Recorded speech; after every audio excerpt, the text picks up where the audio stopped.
1905 সালে হ্যান্স উইলস্টর্ফ আর তার শালা আলফ্রেড ডেভিস এই দুইজন মিলে উইলস্টর্ফ অ্যান্ড ডেভিস নামে একটা কোম্পানি চালু করে, যেই কোম্পানিটার উদ্দেশ্য হচ্ছে ঘড়ি বানানো। উইলস্টর্ফ অ্যান্ড ডেভিস এই কোম্পানিটা ঘড়ির যে সুইস মুভমেন্ট থাকে, এই সুইস মুভমেন্ট আমদানি করতো হারম্যান অ্যাগলার নামে একটা কোম্পানির কাছ থেকে, যে কোম্পানিটা ছিল সুইজারল্যান্ডে। ডেনিসন কোম্পানি থেকে তারা ঘড়ির কেস আমদানি করবে। বিজনেসের মডেল খুব সিম্পল।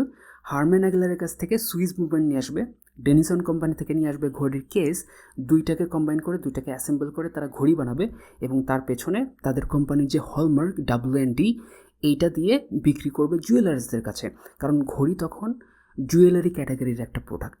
উইলস্টর্ফ পরে রিয়েলাইজ করে যে এই বিজনেসের আসলে কোনো ফিউচার নেই এবং কোম্পানির যে নাম উইলস্টর্ফ অ্যান্ড ডেভিস, এত লম্বা একটা নাম, এই নাম দিয়ে আসলে ব্র্যান্ডিং সম্ভব না।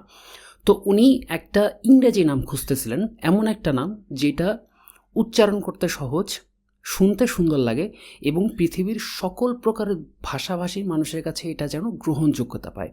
তো উইলস্টর্ফ কী করে, র্যান্ডমলি কয়েকটা আলফাবেট একটার পর একটা সাজায় সে একটা নাম আবিষ্কার করে, সেটা হচ্ছে রোলেক্স।